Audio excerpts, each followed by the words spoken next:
기도드리겠습니다. 성부, 성자, 성령 삼위로 계시며 그러나 동일한 본질의 한 분이신 삼위일체 하나님께 감사와 찬송과 영광을 올려드립니다.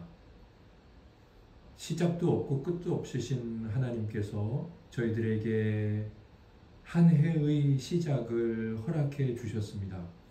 비록 저희에게는 끝이 있고 또 그 과정에 변함이 있으나 동일하신 하나님의 자녀로서 언제나 한결같으신 그 당신의 크신 사랑과 위로와 격려와 또 거룩에 대한 요구와 또 영혼에 대한 깊은 관심과 이 땅의 나그네 됨을 일깨워 주실 때 저희들이 믿음과 겸손으로 잘 순복하고 그 하나님 나라의 영광의 기쁨이 얼마나 놀라운 것인지 이 책의 저자가 고백하고 있는 그 영광과 기쁨을 조금씩 더 잘 알아가게 하시고 그것이 이 땅에서의 삶의 참된 유익임을 늘 기억하게 하옵소서. 복되신 하나님, 올해는 온 교우들이 자율적으로 또 기쁘게 참여하여서 함께 은혜에 동참하고 은혜 가운데 살아가는 삶으로 격려받으려고 합니다. 수요일에 모일 때마다 당신의 자비롭고 능한 손으로 어루만져 주시고 당신의 품에 안기게 하여 주시며 당신의 그늘 아래서 쉬는 그 쉼이 큰 활력임을 알게 해 주시옵소서. 우리를 구원하신 예수님 이름으로 감사하며 기도드립니다. 아멘. 하나님께 찬송가 431장이죠. 431장 찬양 올려드리겠습니다.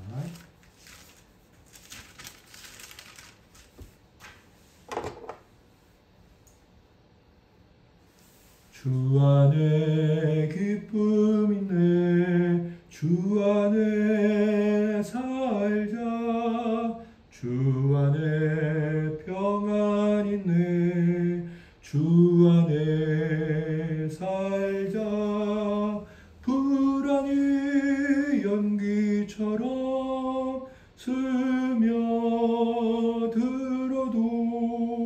주 안에 사는 마음 기쁨 넘치네 주 안에 사랑 있네 주 안에 살자 주 안에 소망 있네 주 안에 살자 검푸른 성난 파도 밀어 덮쳐도 주 안에 사는 마음 평화 넘치네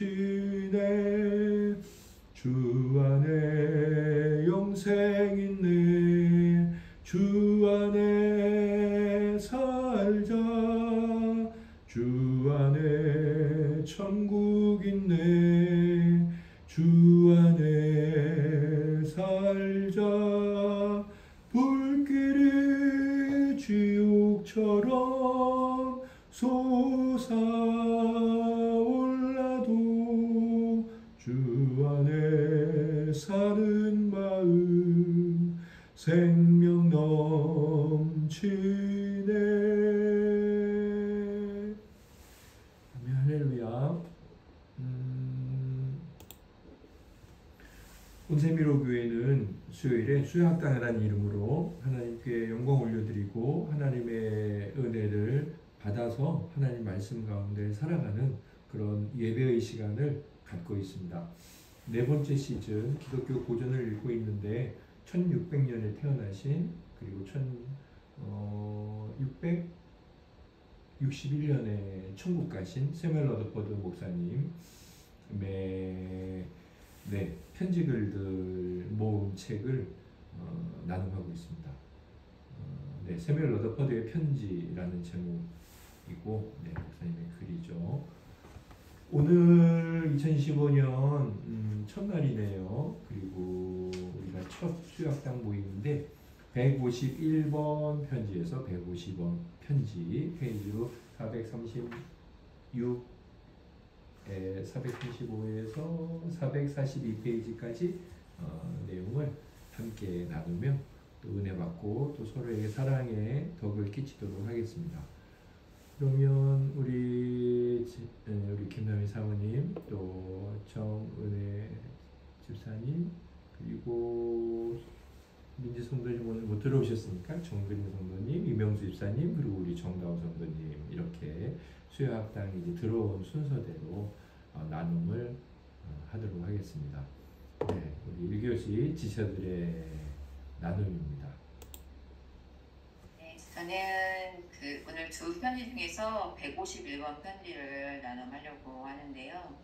여기서 이 캔모 부인이 또 그 자녀를 잃는 슬픔 중에 있게 된 것 같았어요. 그래서 상상할 수 있는 고통스러운 일 중에 진짜 가장 고통스러운 게 가족을 잃는 그런 일이잖아요. 특히 이제 자녀를 잃는 일인데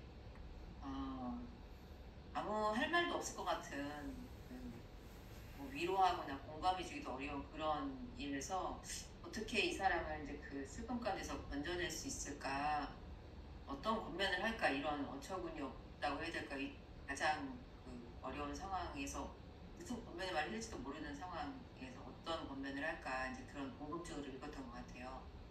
그리고 이제 우리나라도 지금 굉장히 큰 사고가 나서 그 무항공항 사고 때문에 그렇게 가족을 잃은 그런 사람들이 있는 상황이니까 더 이제 관심 갖게 읽었던 것 같아요.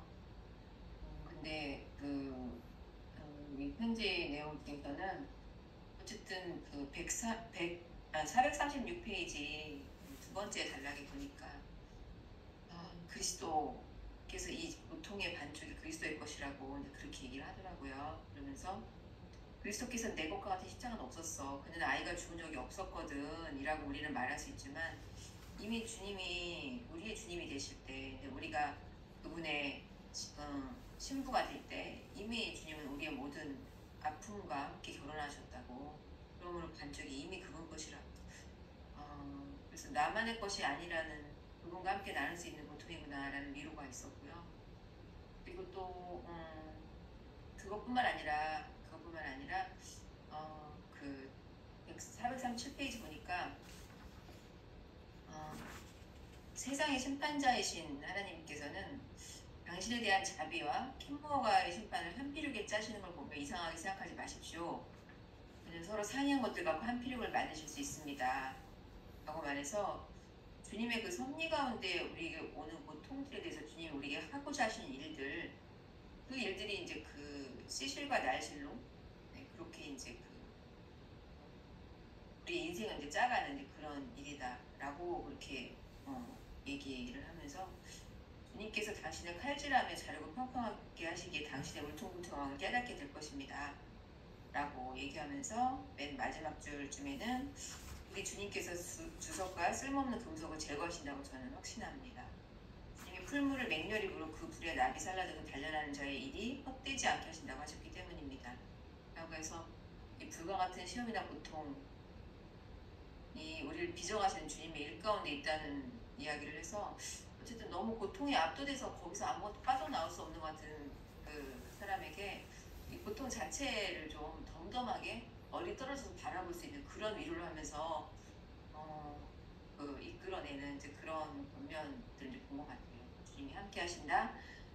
그리고 주님이 우리를 이제 그 만들어 가시는 일이다. 그래서 큰 고통을 당한 자, 아니면 저 스스로도 인생 가운데 큰 어려움을 당했을 때 그 어려움에 압도되지 않도록 여전히 이제 믿음의 길 가운데 있을 수 있도록 이런 뭐랄까 사실을 다루지만 위로할 수 있는 그런 권면이 참 은혜가 되는구나라고 생각하면서 읽었습니다. 네, 정은희 집사님 반갑습니다.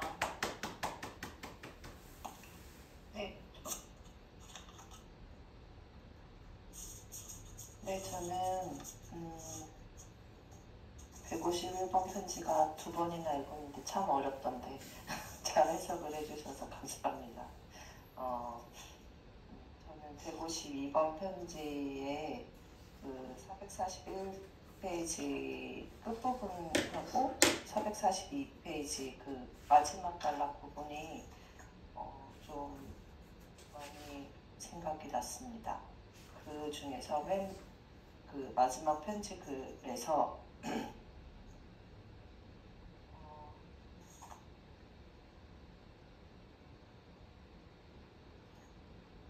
그를 위한 당신의 고통이 당신의 영광일 줄을 저는 압니다. 이 구절이 참 생각이 많이 났던 것 같습니다. 내가 하나님을 위해서 어떤 일을 할 수 있을지, 나는 성도로서 어떤 것을 할 수 있을지, 하나님의 그런 고통을 내가 감당할 수 있을까? 라고 생각이 들지만 그런 나의 작은 고통도 하나님께 영광을 드릴 수 있다는 것이 참 은혜인 것 같은 그런 생각이 들었습니다. 그린 성도님 받아주세요. 저도 152번 편지를 나누자면 당신의 439페이지에 당신의 밤이 얼마나 길었는지를 제가 생각할 때 당신의 고난이 그렇게 오래 지속되었던 것은 그만큼 그리스도께서 당신을 값없는 은혜의 빚에 더 깊이 두시려고 하셨다는 생각이 듭니다. 이 부분이랑 그 다음 페이지에 강 건너편에서 당신에게 머무는 영광을 계산해보며 견주어 볼 때 고난과 손실에 당신의 모래시계는 아주 적은 것이 될 것입니다. 그리고 편지 마지막 부분에 그를 위한 당신의 고통이 당신의 영광인 줄 저는 압니다. 그러므로 괴로워하지 마십시오. 그의 구원이 가까우니 지체하지 않을 것입니다. 이 부분들이 되게 기억에 많이 남았고 이 세상에서의 성도의 고난은 단순히 힘들고 괴로운 것에만 그치는 것이 아니라 그 이상의 의미를 갖는다는 것을 잘 기억해야겠다, 그런 생각을 했습니다.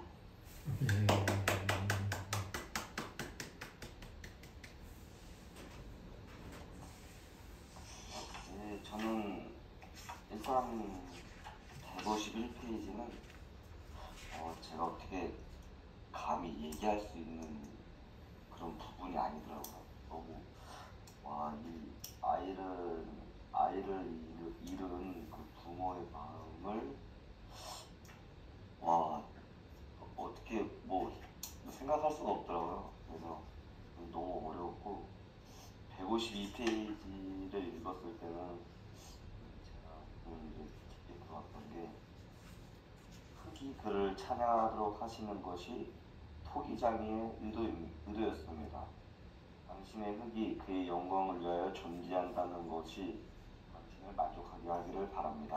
이 부분과 마지막에 우리는 그분은 얼마나 적게 보는가요? 그분에 대한 우리의 생각은 얼마나 좁은가요?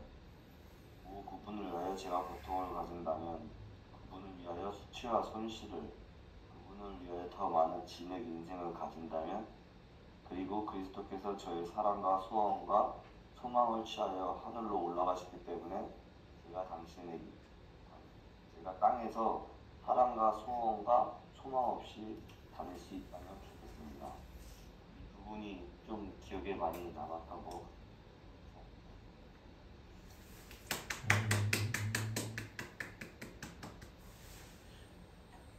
저는 437페이지에서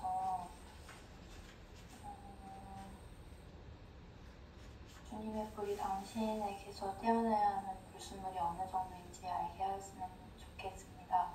주님께서 당신을 칼질하며 자르고 평평하게 하실 뒤에 당신의 울퉁불퉁함을 깨닫게 될 것입니다. 이렇게 그 연단하심에 대해서 이야기하는 부분이 싶었습니다.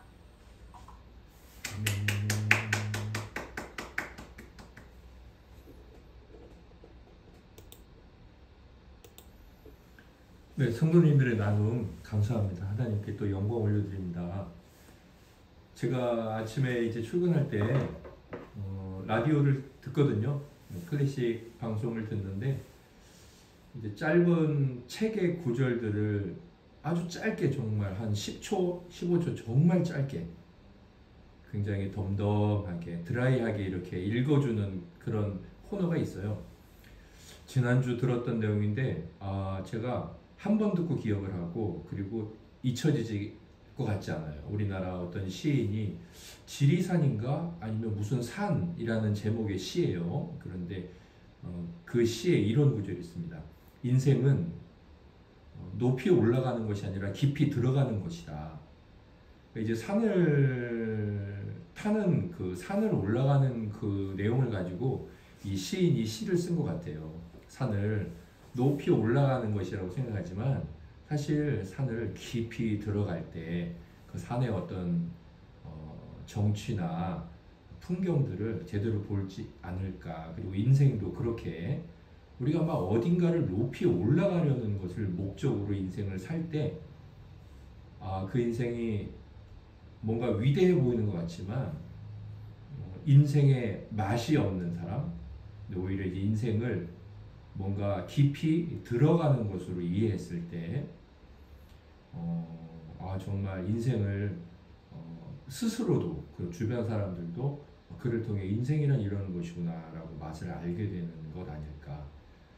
높이 올라가는 걸 인생으로 본다면 그런 인생, 성공한 인생, 그것이 성공이라고 본다면 성공한 사람은 많지 않아요. 그런데 깊이 들어가는 것으로 본다면 누구나 다 그것이 성공이라면 깊이 들어간 얼마나 깊이 들어갔느냐로 인생을 성공으로 기준을 삼는다면 우리는 누구나 다 오히려 성공에 대해서 성공했다고 말할 수 있죠. 저는 그 사람의 인생에서 가장 슬프고 괴롭고 힘든 일이 무엇일까라고 생각했을 때 아까 사모님은 나눠주셨지만 가족의 죽음 그리고 그 가족 중에서도 가슴에 묻는다라고 말한 자녀의 죽음. 근데 이 자녀의 죽음을 우리가 직접 우리 주변에 경험한 분은 없지만 그것을 경험한 분이 어떻게 그들을 위로하고 소망까지 주었는지 이 글을 읽으면서 저와 여러분이 얼마나 깊이 들어가는 사람들이 되는지 인생에 대해서 저는 하나님을 믿는다는 이 믿음이 사실 하나님은 우리에게 죽음을 다루잖아요. 부활을 다루니까 하나님을 어떤 참되게 믿을 때 그러니까 하나님을 믿으면서도 인생의 성공을 높이 올라가는 것으로 생각하는 분들이 적지 않아요. 그런데 하나님을 믿으면서 그 하나님을 참되게 믿을 때 사실 우리는 이제 깊이 들어가는 것을 생각하게 되거든요. 네, 우리가 참 점점 조금씩 뭐 이렇게 젊은 나이에 그리고 뭐 나이가 많아도 깊이 들어가지 못한 사람들이 많이 있는데 하나님을 알아가면서 이렇게 인생에 대해 인생이란 깊이 들어가는 거지 이걸 알아간다는 게 너무 귀하다고 생각을 하고 정말 하나님은 우리들에게 참된 인생을 알려주시고 인생의 참된 가치를 알려주시고 하나님을 믿는다는 것은 정말 진지하고 너무 생명 있고 보람 있는 인생을 살게 하는구나 이런 생각을 다시 한번 저도 151번째 편지를 읽으면서 생각을 했습니다. 누가 감히 자녀의 죽음 앞에 있는 더군다나 이제 두 번째인지 세 번째인지 또 이 켄모 부인이 맞닥뜨렸거든요. 그리고 러드포드 목사님께서 가장 편지를 많이 보낸 분이에요. 제가 이렇게 숫자를 세어봤어요. 이제 이 목차에서 누가 감히 이렇게 입을 벌려서 위로하겠습니까? 그런데 하잖아요.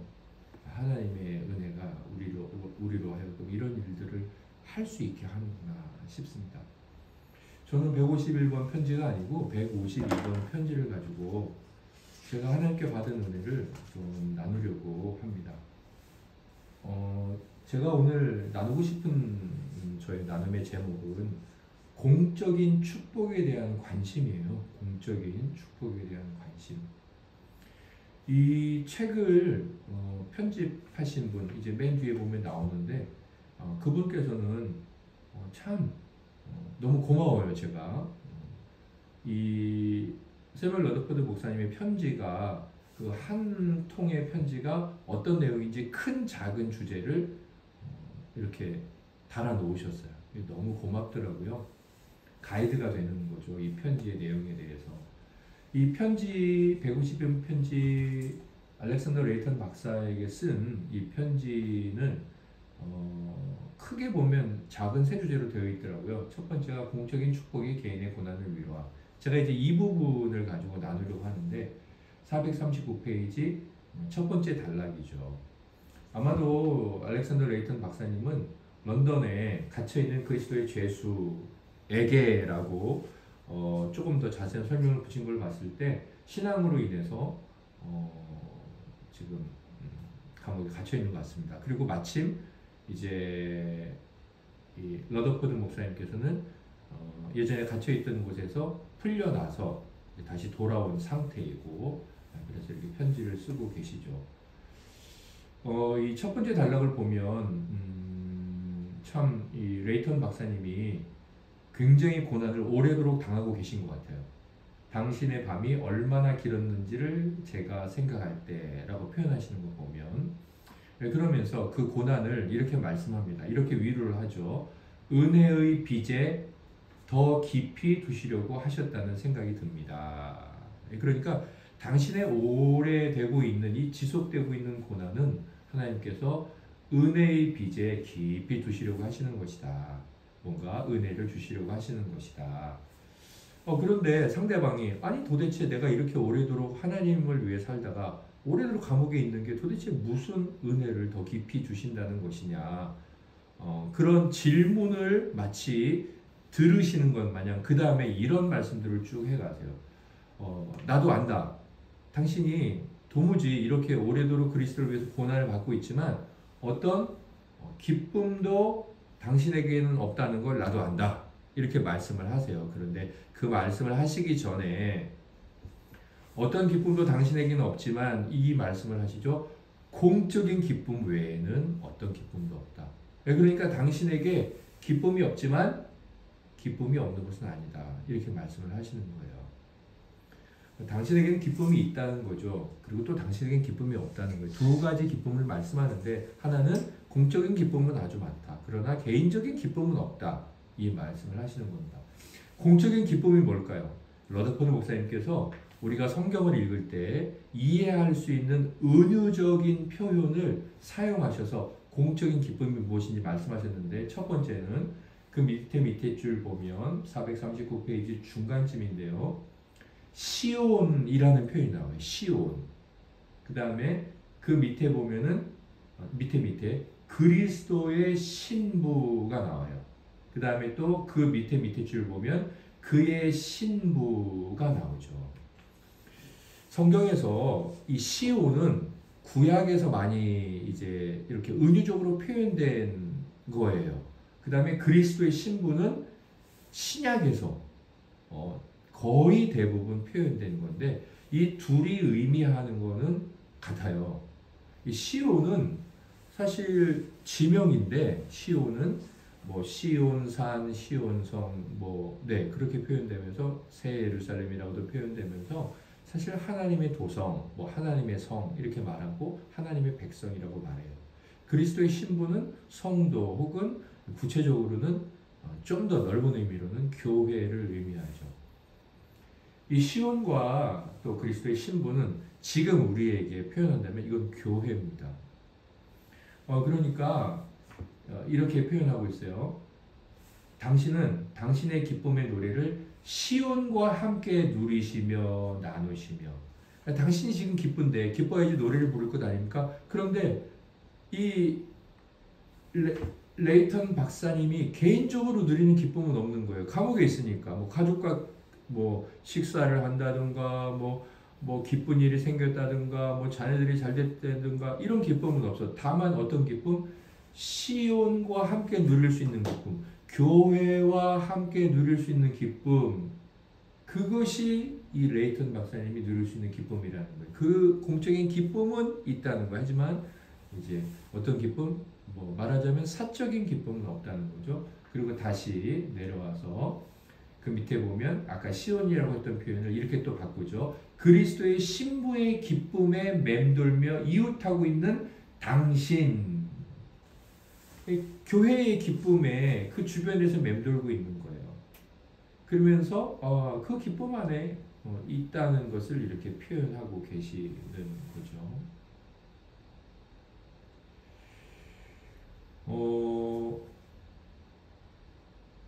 이분은 자기 인생에 개인적으로 누릴 영광이나 만족이나 어떤 자랑은 하나도 없었어요. 그런데 그 당시 이제 이 영국에서 일어나고 있는, 그리고 아일랜드 이쪽에서 일어나고 있는 교회의 부흥? 뭐 개인적인 교회도 아닌 것 같아요. 사실은 더 넓은 의미에서 하나님의 나라가 흥왕하고 믿는 자들이 돌아오고, 아니면 조금 더 이렇게 말해볼까요?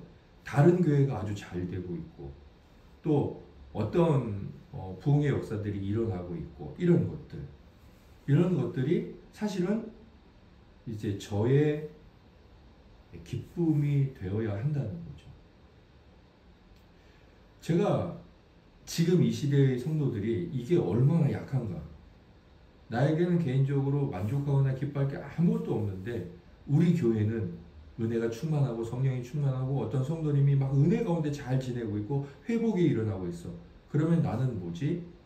나는 똑같이 기뻐해야 되는. 비록 내가 이 개인적이고 어떤 뭐 사적인 기쁨은 없지만 이 교회의 기쁨이라고 말할 수 있는 이 공적인 기쁨으로 말미암아 기뻐할 수 있는 자인가, 나의 영성은 그런 자인가 봤을 때 제가 뭐 그러기를 소망하는 마음은 있죠. 왜냐하면 저는 사람 적은 교회에 대한 관심이 있었고 그것이 한 공동체라고 생각을 했고, 네, 그랬으니까. 그러나 이렇게 곰곰이 생각해 봤을 때 그래도 부족한 면이 참 많이 있구나. 사실 바꿔 말했을 때요, 교회가 크게 슬퍼하고 애통할 때 나는 가정에서 개인적으로 있는 이런 기쁨으로 말미암아 뭐 슬프지도 않고 가슴 아프지도 않고, 교회에 대해서 내가 기꺼이 뭔가 내 사적인 것을 희생하면서 그 슬픔에 동참하려고 하는가? 제가 그렇다고 우리가 어제 주님 앞에 Yes, Jesus me, 그런 자가 여기 있습니다라고 제가 말할 수 있을까? 그렇지 못하다 라는 마음이 들고 참 부끄러웠습니다. 정말 너무나 위대한 크리스찬이죠.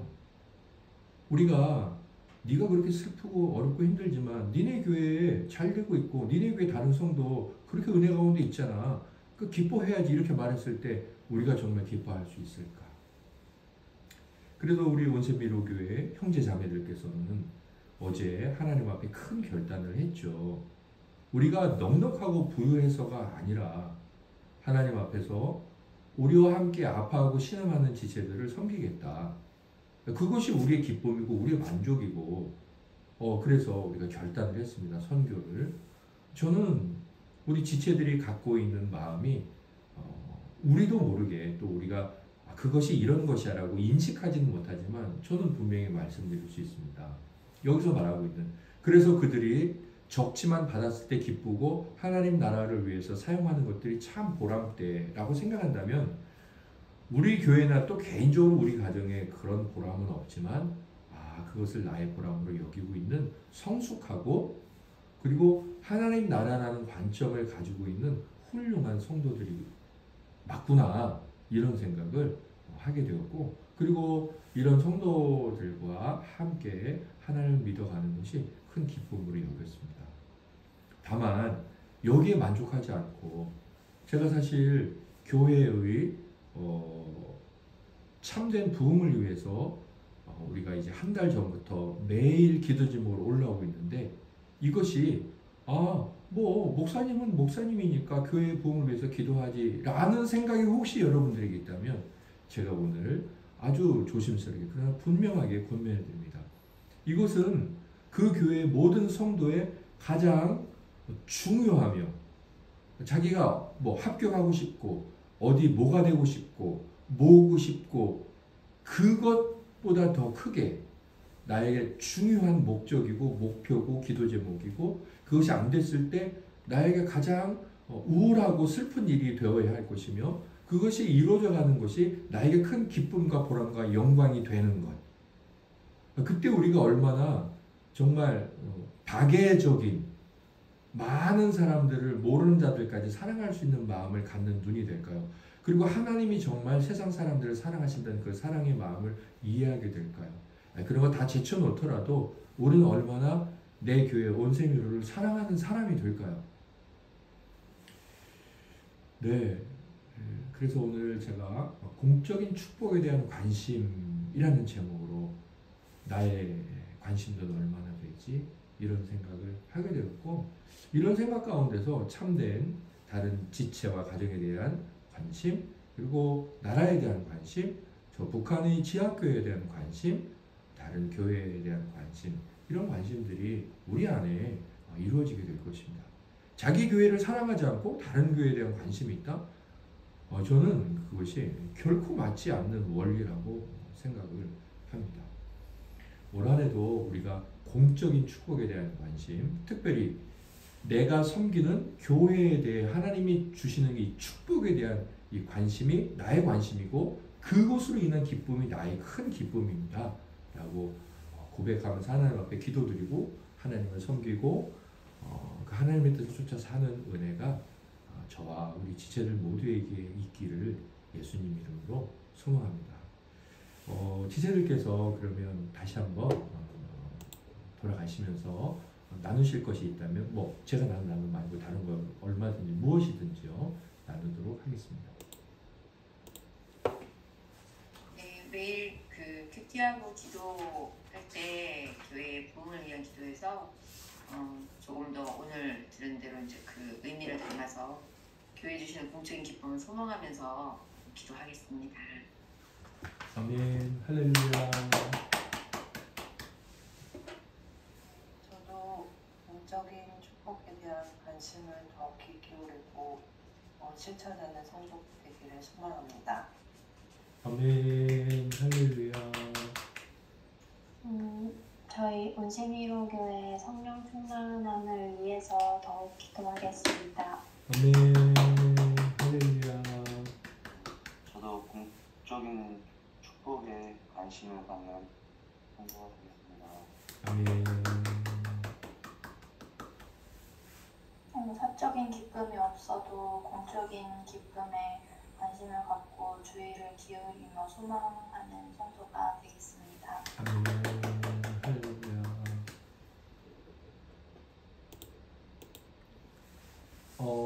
1월 8일 다음 주에는 153번째 편지에서 154번째 편지 많지 않거든요. 오늘 하신 정도 분량이고 442페이지에서 449페이지입니다. 다들 너무 훌륭하십니다. 태어나서 500페이지가 넘는 책을 읽고 계시는데 정말 훌륭하십니다. 기도는 이제 새해가 시작이 되었으니까 다시 우리 김남희 사모님부터 기도를 하는 것으로 하고 기도 순서는 똑같이 나눔 순서를 그렇게 하도록 하겠습니다. 그러면 우리 사모님 기도로 마치고 마지막은 주님께서 가르쳐 주신 기도로 저희들 모임을 마무리하겠습니다.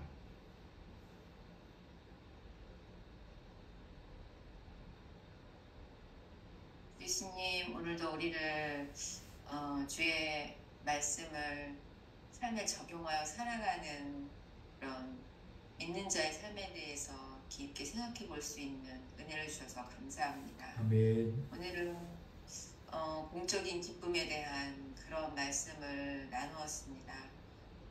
우리가 우리 개인의 기쁨과 위로가 주어지듯 또한 그렇지 않든 우리에게 주시는 그 공적인 기쁨이란 영역에 대해서 생각하게 하고 또 관심을 갖게 되고 그것이 진정한 나의 기쁨이 되어지는 아멘. 그런 시온의 성도로 살아갈 수 있도록 은혜를 더해 주시옵소서. 아멘. 그리고 우리가 속해 있는 온세미로 교회에 부흥을 더하시고 성령 충만을 더하시고 공적인 기쁨을 더하여 주시기를 간구합니다. 아멘. 우리 주 예수님의 이름으로 기도드립니다. 아멘. 아멘.